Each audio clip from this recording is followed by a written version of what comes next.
Well, YouTube Terrible Sight here, going over the case on Elliott Street murder. So I did get, my screenshots of that street.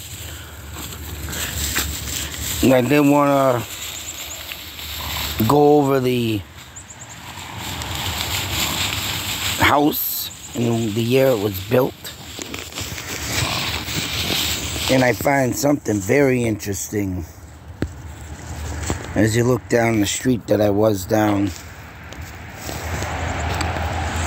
And I think you can still see the mailboxes in here, right? Yep, they're the mailboxes.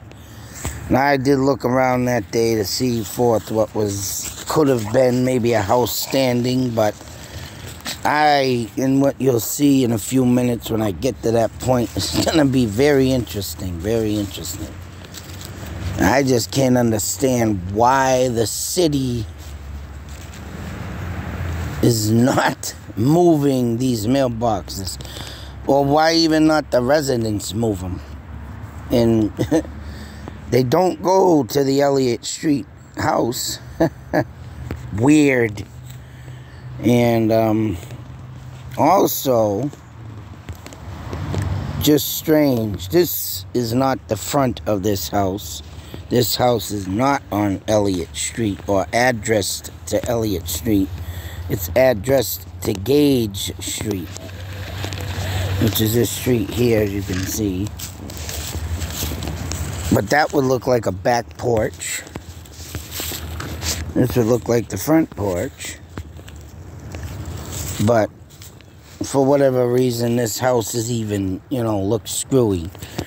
But as you also can see, I thought I could have sworn when I looked down this street that there might have been another building there behind it, but I could be wrong. Like maybe newly built, but I wasn't really there to look at the buildings. Or look at the building, even though it was there at the time, and that's even more, creepy. So I'm wondering if the people that saw this van, the witnesses, was in this apartment complex. But, why didn't that person get further searched is beyond me. Unless there was no witnesses, but somehow that van got over in that part of the section of the road, pretending to do the fence work or the guardrail work. And right, like what I said, company said we weren't on that side of the place, so why was the van over there then? You see, this is what makes no sense. That van or that fencing company wasn't fully, investigated. I mean, this don't have nothing to do with a murder. This ain't got nothing to do, with the story. But it's a pretty good damn reference, because fire in the sky. You got a woodworking crew in a truck, pulls out every day out in them woods to cut trees, right? And if you watched that movie, very good movie, awesome movie, everybody in that thing passed lie detectors. But point of the matter is that the whole crew is right, got searched. He was a business, and we have a missing suspect. You have some dangerous people, even back then, and that happened in friggin' 1979. Say so. This happened in 89. So we were well more advanced with, lie detector tests. Probably had better resource in the records department, right? But nobody got searched, and that whole crew got searched. There was that one violent guy in there. They were friggin', on his ass like a fly on crap, just buzzing around him. You know, they're trying to get him to, I didn't do nothing to him, and right, and then they're sitting there just pounding away at him, but they had no, nothing to hide. They seen what they seen. So, I mean, why didn't this company get lie detector tests? Why didn't this company get background checks if it was truly there? I mean, what the hell's wrong with this investigation? Because if you see unless it was another van that wasn't with the company, but then again, if it's got the company logo on it, but if it didn't have it, but it looked like their van, well, then what the hell's really going on out here? Just like Patricia Gagne, speaking to the cousin there that I just recently had a conversation over the comment box. She too believes in a serial killer. So, I mean, there's rightfully some things out there in Worcester that probably has never been obviously thoroughly searched. Because, excuse me, Worcester's a big-ass city. Even though I think it's pretty funny that, Unsolved Worcester, the guy talks about how this is a small city, everybody knows everybody. Yeah, I don't think so. Worcester's freaking huge, and I know it because I drive that sucker. I've always had a connection with that city. I don't know what it is, but my wife was saying it one time. Like, wow, you ever really know this city? Driving around, I got a connection with it. And I think it's got to do a lot with a lot of spirits in that town. Especially the Native Americans that lived within the river, the Quasamong, if I'm saying that right, Quasamong Pond River. I mean, there's a huge history of Nipmucks that live throughout that city. So, I don't know, like I say, and I think that the spirits are trying to contact me, because there's been some places that I have. You can believe it or not, I mean, but there's a Dewey Street I've been looking at. Call me crazy, but I always look at that street. I mean, whether it be because I'm making fun of the name, but something just made me look at it, and lo and behold, there was a murder there. So, I mean, it's like something vibe, but I'm just not getting it enough, to really get the hang of this. But I get them goddamn vibes, especially when I go by creepy houses and I know there's something there. And lo and behold, when I went up to Mount Wachusett, there I found a spirit apparition coming out of the friggin' wall. So I got some powers with connection with the dead. So I've been going to be trying to connect more in some of these cases, but see what I catch. I mean, I did catch a voice out there, Patricia Gagne's murder scene, so I did get some original photos, though, off a TV news YouTube channel. I think it was Channel 5, and they might have been, an older date. Like, say that, I don't know, maybe an update thing like in the 2014 or something. But I'm excited to have found them and got them so I can take a real good look around there. Because that tower and that smokestack I speak of in the video is there. So I think I was in the right area. But this one, we're going to shoot over to Google Maps. Because like I say, this is just kind of a weird area, man. I don't know. Maybe it's just me. But there's a lot more going on in this area than what one would think, I would say. As we type in the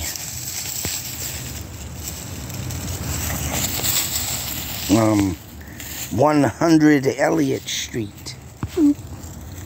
Hey. Right here. Little searching I did. You're gonna be just blown away by this. 100 Elliott Street. Yeah, seat. Man, I had my coffee this morning, damn it. But there it is. There's a pin drop. But take a good look at it. Because it's in the middle of the road of Elliott Street, not the beginning. And I don't know what the hell the residents are thinking with this.